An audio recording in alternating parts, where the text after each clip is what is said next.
আকৌ এবাৰ স্বাগতম জনাইছোঁ এইটো ইউটিউব চেনেলত।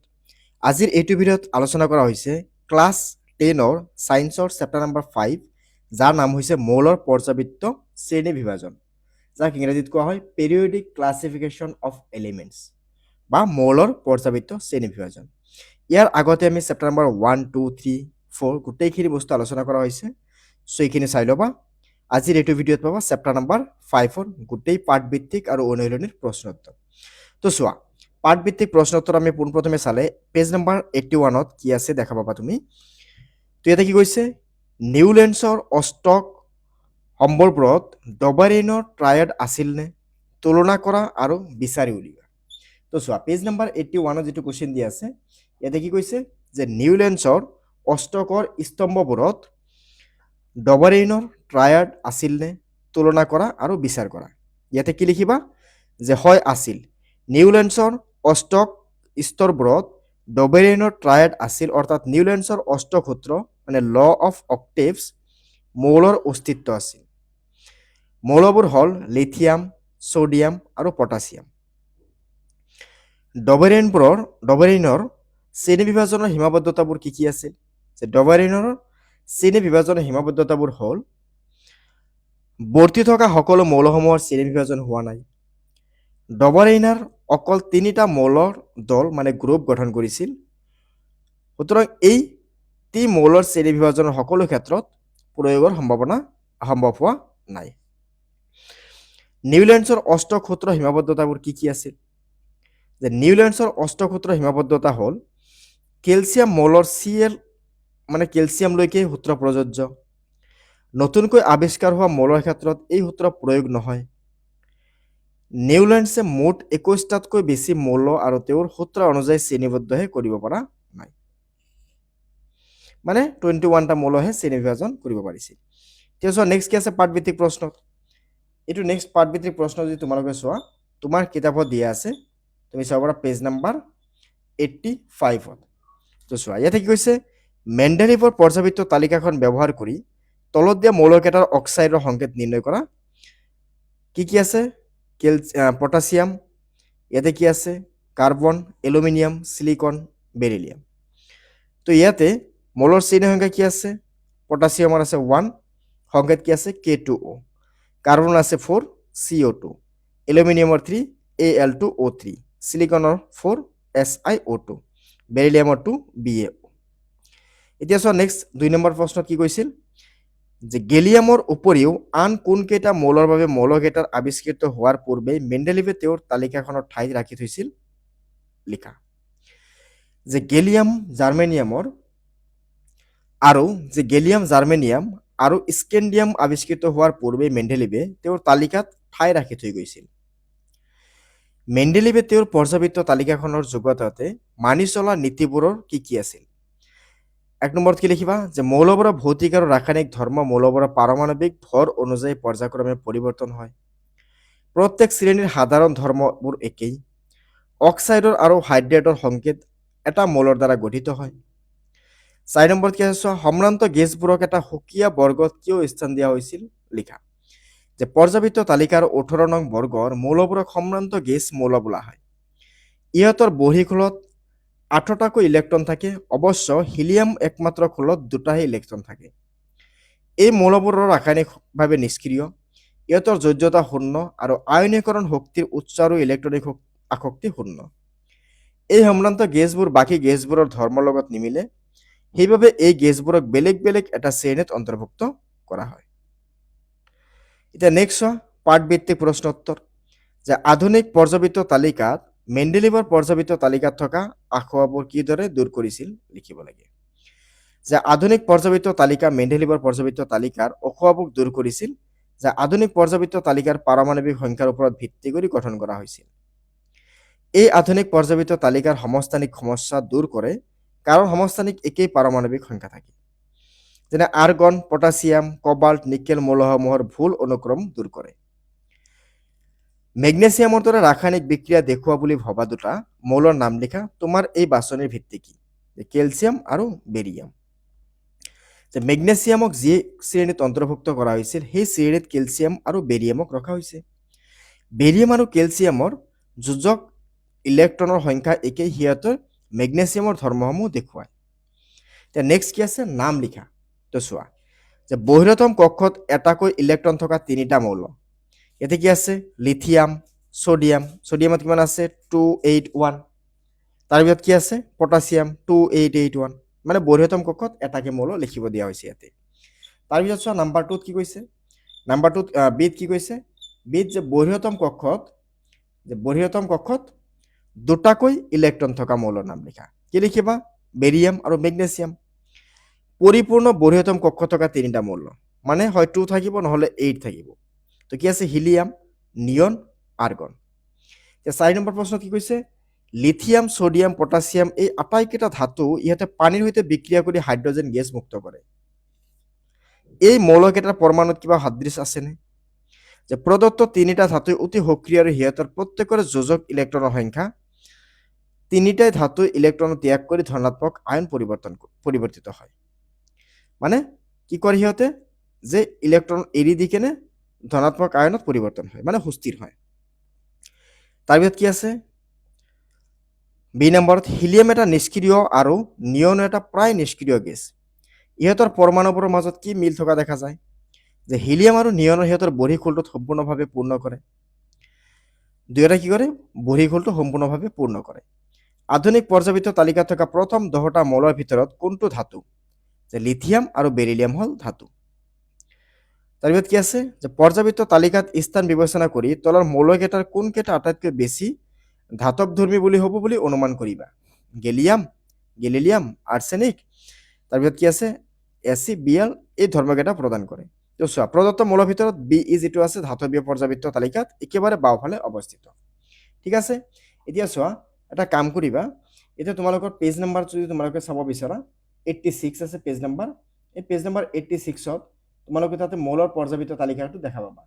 তাতে মৌলৰ পৰ্যাবৃত্ত তালিকাত তোমালোকে যদি চোৱা, ইয়াতে কি আছে, ইয়াতে Ga আছে, Ga মানে এইটো গেলিলিয়াম, তাৰপিছত কি আছে Ge, গেলিয়াম, তাৰপিছত কি আছে ইয়াতে, তাৰপিছত আছে Se আছে। তো চোৱা Se, ইয়াতে Se চাব পাৰা তোমালোকে। নেক্সট কি আছে ইয়াতে, Se মানে কি আছিল আমাৰ, Se মানে আছিল সিলিকন। ঠিক আছে, সৰি সেলিনিয়াম আছিল Se।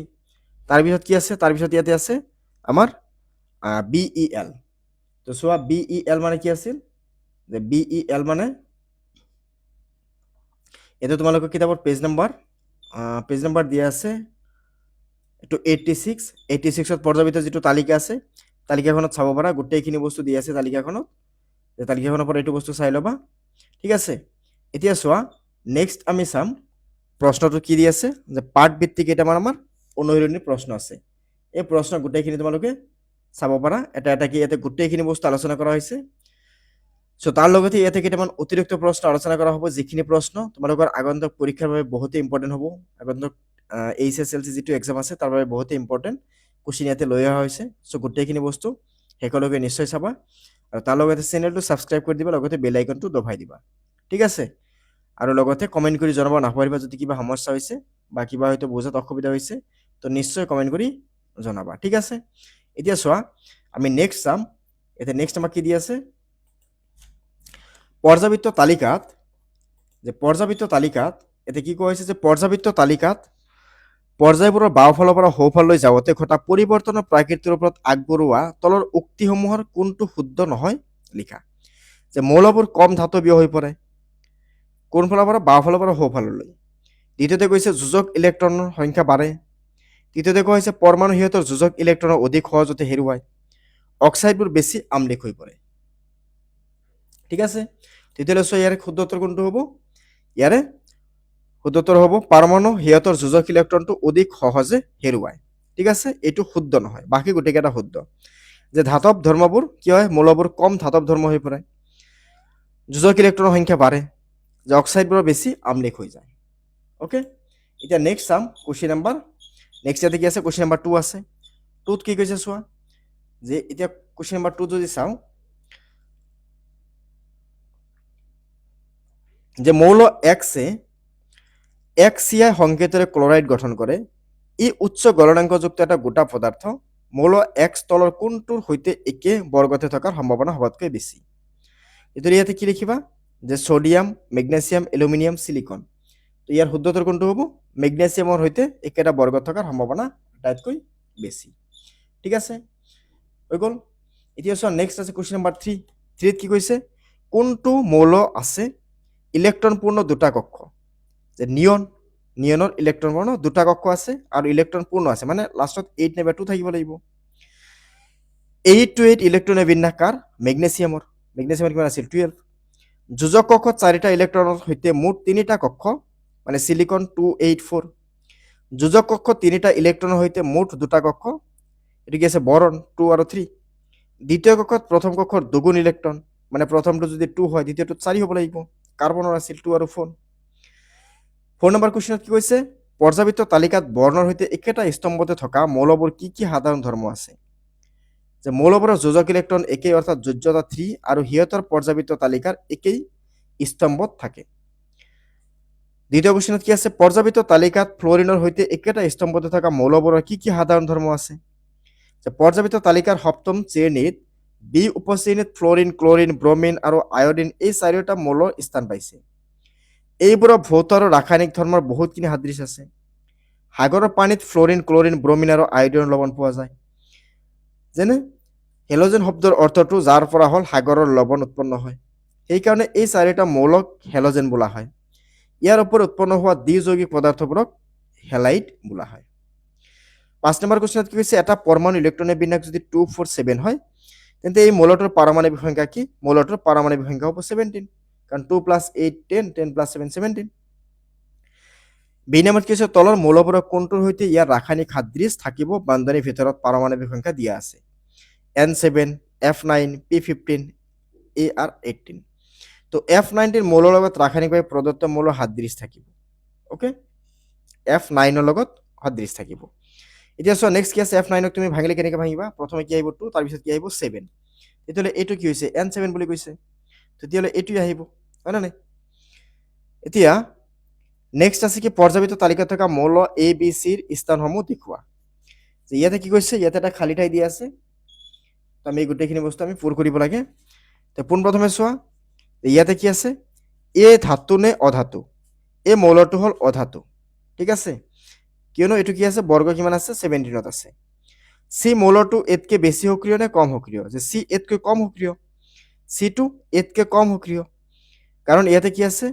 এইটো ওপৰত আছে আৰু চিটো কি আছে? এইটো পৰ্যায়টো তলত আছে। তাৰপিছত কি আছে? চি মৌলটোৰ আকাৰত বিতকৈ ডাঙৰ নে সৰু? যে চি বিৰ আকাৰতকৈ কি হ'ব? ডাঙৰ হ'ব। চিটো বিৰ আকাৰতকৈ ডাঙৰ হ'ব। বিটো কি আছে? যিহেতু চিটো বিৰ সোঁফালে আছে, বৰ্গ 17ত আছে, আৰু বিটো 16ত আছিল। তাৰপিছত কি আছে? মৌল এৰ কেনেধৰণৰ আয়ন, কেটায়ন বা এনায়ন গঠন কৰিব? যে এই ঋণাত্মক আয়ন তৈৰি কৰিব আৰু এনায়ন গঠন কৰিব। ঋণাত্মক আয়নক এনায়ন বুলি কোৱা হয় আৰু ধনাত্মক আয়নক কেটায়ন বুলি কোৱা হয়, মনত ৰাখিবা। নাইট্ৰজেনৰ পাৰমাণৱিক সংখ্যা 7 আৰু ফসফৰাছৰ পাৰমাণৱিক সংখ্যা 15। পৰ্যাবৃত্ত তালিকাৰ বৰ্গ 15 থাকে। এই মৌলৰ দুটাৰ ইলেক্ট্ৰনে বিন্যাস লেখা আৰু ইহঁতৰ কোনটো বেছি বিদ্যুৎ ঋণাত্মক হ'ব আৰু কিয়? যে নাইট্ৰজেনৰ পাৰমাণৱিক সংখ্যা হৈছে 7 আৰু 7ক আমি কি লিখিব পাৰি? 2.5, মানে 2 আৰু 5। ফসফৰাসৰ পাৰমাণৱিক সংখ্যা 15, তাৰ মানে কি লিখিম? 2 লিখিম প্ৰথমে, তাৰপিছত 8, 10 আৰু বাকী থাকিল 5। এতিয়া নাইট্ৰজেনৰ যোজক কক্ষ দুটা হোৱাৰ বাবে ই অধিক বিদ্যুৎ ধনাত্মক, কাৰণ নাইট্ৰজেনৰ আকাৰত সৰু হোৱাৰ বাবে অতি সহজে ইলেক্ট্ৰন গ্ৰহণ কৰি বিদ্যুৎ ধনাত্মক মৌলত পৰিণত হয়। আনহাতে ফসফৰাস অধিক বিদ্যুৎ ঋণাত্মক হ'ব। ঠিক আছে, এতিয়া চোৱা নেক্সট আছে কুৱেশ্যন নম্বৰ 8। কুৱেশ্যন নম্বৰ 8ত কি কৈছে? যে পৰমাণু এটাৰ ইলেক্ট্ৰনীয় বিন্যাস আধুনিক পৰ্যাবৃত্ত তালিকাৰ তাৰ স্থান কিদৰে জড়িত হৈ আছে? যে মৌলৰ অৱস্থান ইয়াৰ ইলেক্ট্ৰনীয় বিন্যাসৰ ওপৰত নিৰ্ভৰ কৰে। যোজক কক্ষ পৰ্যায় সংখ্যা সমান আৰু যোজক ইলেক্ট্ৰনৰ বৰ্গৰ সংখ্যা ঠিক কৰে। যেনে যি মৌলৰ যোজক ইলেক্ট্ৰনৰ সংখ্যা 1, ই বৰ্গ 1ত অন্তৰ্ভুক্ত হ'ব। যি মৌলৰ যোজক ইলেক্ট্ৰনৰ সংখ্যা 2, ই বৰ্গ 2ত অন্তৰ্ভুক্ত হ'ব।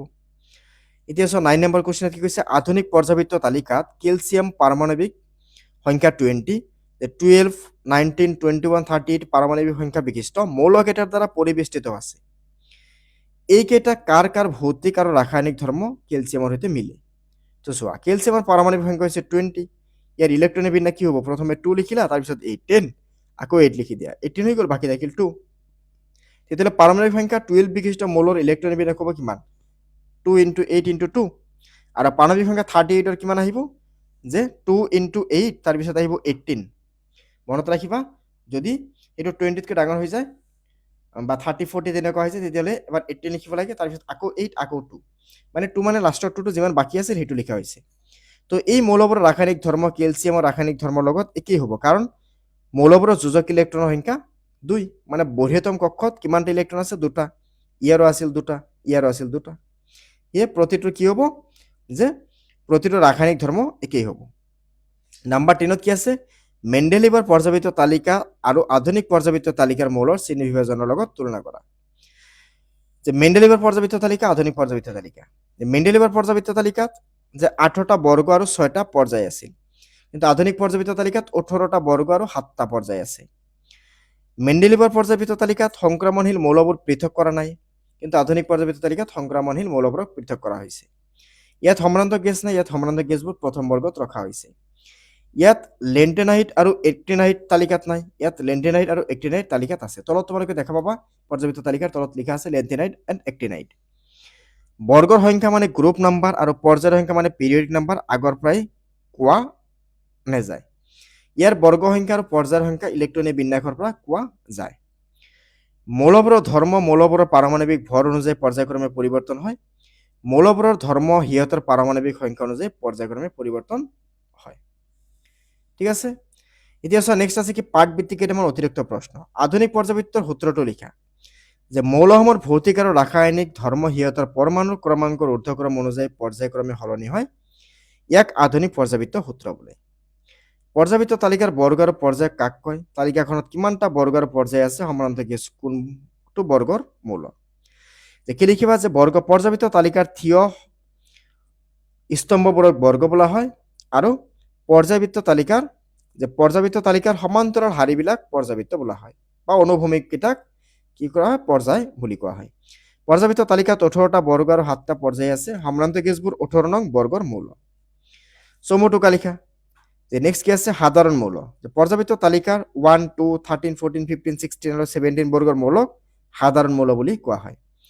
এই বৰ্গবোৰত থকা মৌলবোৰক যোজক কক্ষত ক্ৰমান্বয়ে 1 পৰা 7টা ইলেক্ট্ৰন থাকে।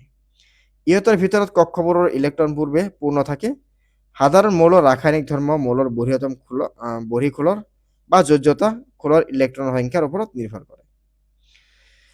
তাৰপিছত কি আছে? সম্ভ্ৰান্ত গেছ। যে পৰ্যাবৃত্ত তালিকাৰ 18 নং বৰ্গৰ মৌলবোৰক সম্ভ্ৰান্ত গেছ বোলা হয়। ইহঁতৰ বহিঃখোলত 8টাকৈ ইলেক্ট্ৰন থাকে। অৱশ্য হিলিয়ামৰ একমাত্ৰ খোলত 2টা ইলেক্ট্ৰন থাকে। এই মৌলবোৰ ৰাসায়নিকভাৱে নিষ্ক্ৰিয় আৰু ইহঁতৰ যোজ্যতা শূন্য। আয়নীকৰণ শক্তিৰ অতি উচ্চ আৰু ইলেক্ট্ৰনৰ আসক্ত শূন্য। সংক্ৰামণশীল মৌল কাক বোলে? যে পৰ্যাবৃত্ত তালিকাৰ 3 পৰা 12 নং বৰ্গৰ মৌলবোৰক সংক্ৰামণশীল মৌল বুলি কোৱা হয়। এই মৌলবোৰৰ বহিঃখোলত এটা বা দুটা ইলেক্ট্ৰন আৰু পূৰ্বৱৰ্তী খোলত 1টাৰ পৰা 18টালৈকে ইলেক্ট্ৰন থাকে। এইবোৰৰ আটাইকেইটা ধাতু এইবোৰ পৰৱৰ্তী যোজ্যতা দেখুৱায়। ইহঁতে ৰঙীন যৌগৰ সৃষ্টি কৰে। তাৰপিছত কি আছে? আন্তঃসংক্ৰমণশীল মৌলৰ মূল পৰ্যাবৃত্ত তালিকাৰ তলত থকা সমান্তৰাল শাৰী দুটাৰ স্থান দিয়া সমূহৰ আন্তঃসংক্ৰমণশীল মৌল বোলা হয়। ওপৰৰ শাৰীৰ মৌলকেইটাক লেণ্টেনাইট বা লেন্থানন আৰু তলৰ শাৰীকেইটাক এক্টিনাইন বা এক্টেনন শ্ৰেণী বোলা হয়। ইহঁতবোৰ ধাতু। একোটা শ্ৰেণীৰ ভিতৰত মৌলসমূহৰ মাজত ৰাসায়নিক ধৰ্মৰ পাৰ্থক্য নথকা বুলিয়েই ক'ব পাৰি, মানে একদম নগণ্য। এই মৌলবোৰ বিৰল মৃত্তিকা ধাতু বোলা হয়। 4 নম্বৰত কি কৈছে? মৌলৰ যোজ্যতা কাক কয়? পৰ্যাবৃত্ত তালিকাৰ দ্বিতীয় পৰ্যায়ৰ মৌলবোৰৰ যোজ্যতা কি ধৰণৰ পৰিৱৰ্তন হয়? উদাহৰণ দি বুজাই লিখা। যে কোনো এটা মৌলৰ যোজ্যতা হৈছে মৌলটোৰ এটা পৰমাণুৰ সৈতে যোজিত হোৱা হাইড্ৰজেন পৰমাণুৰ সংখ্যা বা মৌল এটাৰ পৰমাণুৰ সৈতে যোজিত হোৱা অক্সিজেনৰ পৰমাণুৰ সংখ্যাৰ দুগুণ। মৌলসমূহৰ যোজ্যতা পৰ্যায়ক্ৰমে সলনি হয়। দ্বিতীয় পৰ্যায়ৰ মৌলসমূহক 1 2 13 to 18 বৰ্গৰ সৃষ্টি কৰা হাইড্ৰাইডসমূহক সংযুতি বিবেচনা কৰিলে দেখা যায় যে 1 নং বৰ্গৰ যোজ্যতা 1ৰ পৰা বাঢ়ি গৈ 14 নং বৰ্গৰ যোজ্যতা সৰ্বোচ্চ 4 আৰু পাছত ক্ৰমে কমি গৈ 18 নং বৰ্গত 0 হয়। অৰ্থাৎ 1 2 13 আৰু 14 নং বৰ্গৰ মৌলসমূহৰ যোজ্যতা ইহঁতৰ যোজক ইলেক্ট্ৰনৰ জিৰ সমান, আৰু 14ৰ পৰা 18 বৰ্গৰ মৌলসমূহৰ বাবে যোজ্যতা G8 হয়। অ'কে, এইখিনি লিখিলে হৈ যাব। নেক্সট কি কৈছে পারমাণবিক ব্যাসার্ধ বললে কি বোঝা পর্যাবৃত্ত তালিকার 1 নং বর্গের মৌল পারমাণবিক ব্যাসার্ধ কেন্দ্রে পরিবর্তন করা হয় আলোচনা করা কি লিখিবা যে সংযোজী বন্ধনীর যোজিত হয়ে থাকা দুটা পরমাণুর আন্তঃনিউক্লিয়াক দূৰত্বৰ আধাকে পাৰমাণবিক ব্যাসাৰ্ধ বলা হয় যদি পৰমাণুটোৰ দুটা ভিন্ন মৌল হয় আৰু তাৰে এটা পৰমাণুৰ ব্যাসাৰ্ধ জনা থাকে তেনেহলে বাকিটোৰ ব্যাসাৰ্ধ হিচাপে কৰি উলিয়াব পাৰি বৰ্গ এটাত পৰমাণু ক্ৰমাঙ্ক বঢ়া মানে নতুন খোল এটাৰ একটা যোগ হয় সেয়ে পৰমাণু ক্ৰমাঙ্ক বাঢ়ি যোৱাৰ লগে লগে অন্যান্য বৰ্গৰ মৌলৰ দৰে 1 নং বৰ্গৰ মৌলবোৰক পাৰমাণবিক ব্যাসাৰ্ধ বাঢ়ি যায় কি আছে আয়নীকৰণ শক্তিৰ সংজ্ঞা দিয়া পৰ্যায়ত এটা আয়নীকৰণ শক্তি কি ধৰণে পৰিৱৰ্তন হয় মৌলবোৰৰ ভিতৰত আটাইতকৈ বেছি আয়নীকৰণ শক্তিৰ সম্পন্ন মৌলৰ নাম আৰু কি কোন বৰ্গত আছে লিখিব লাগে যে গেছীয় অৱস্থাত থকা নিৰপেক্ষ অকলশৰীয়া পৰমাণু এটাৰ যোজ্যতা খোলৰ পৰা ইলেক্ট্ৰন আঁতৰাই ধনাত্মক আয়নৰ সৃষ্টি কৰিবলৈ আৱশ্যক হোৱা ন্যূনতম শক্তিক পাৰমাণৱিক আয়নীকৰণ শক্তি বোলে যেনে সোডিয়াম যে 495.7 জুল প্ৰতি মল ঠিক আছে এতিয়া চোৱা নেক্সট কি আছে ইলেক্ট্ৰনৰ আসক্তিৰ সংজ্ঞা দিয়া পৰ্যায়ে ইলেক্ট্ৰন আসক্তিৰ আধাৰত সোডিয়াম ক্লোৰাইডৰ গঠন ব্যাখ্যা কৰা যে গেছীয় অৱস্থাত নিৰপেক্ষ পৰমাণু এটাই ইয়াৰ যোজ্যতা খোলত ইলেক্ট্ৰন এটা গ্ৰহণ কৰি একক ধনাত্মক আধানযুক্ত আয়নলৈকে পৰিৱৰ্তন হওঁতে উদ্ধাৰ হোৱা শক্তিক পৰমাণুৰ ইলেক্ট্ৰনিক আসক্তি বুলি কোৱা হয় ঠিক আছে তো তাৰ পিছত কি কৈছে পানীৰ অণু কিয় সহজীৱ প্ৰাকৃতিৰ হয় ইলেক্ট্ৰনৰ আসক্তিৰ সহায়ত ব্যাখ্যা কৰা যে পানীৰ অণু হাইড্ৰজেন আৰু অক্সিজেনৰ দ্বাৰা গঠিত যে হাইড্ৰজেন আৰু অক্সিজেনৰ মাজত ইলেক্ট্ৰনৰ আসক্তি খুব কম ইয়াৰ ফলত ইহঁতৰ মাজত ইলেক্ট্ৰন আদান প্ৰদান নহয় সেয়ে এনে ক্ষেত্ৰত মৌল দুটা ইহঁতৰ যোজক ইলেক্ট্ৰন ভাগ বতৰা কৰি সহযোগ যৌগ উৎপন্ন কৰে ঠিক আছে তো এইটো ভিডিঅ'ত কি আলোচনা কৰা হ'ল ক্লাছ 10ৰ এছামিছৰ চেপ্টাৰ নাম্বাৰ 5 যাৰ নাম হৈছে মৌলৰ পৰ্যাবৃত্ত শ্ৰেণী বিভাজন ঠিক আছে সো এইটো ভিডিঅ'ত গোটেই পাঠভিত্তিক প্ৰশ্নৰ লগতে অনুশীলনী প্ৰশ্নৰ লগতে অতিৰিক্ত প্ৰশ্ন কেইটামান আলোচনা কৰা হ'ল সো আশা কৰি গোটেইখিনি বস্তু তোমালোকে ধুনীয়াকৈ বুজি পাইছা সো ভিডিঅ'টো এটা লাইক কৰিবা লগতে চেনেলটো ছাবস্ক্ৰাইব কৰি বেল আইকনটো দবাই দিবা থেংক ইউ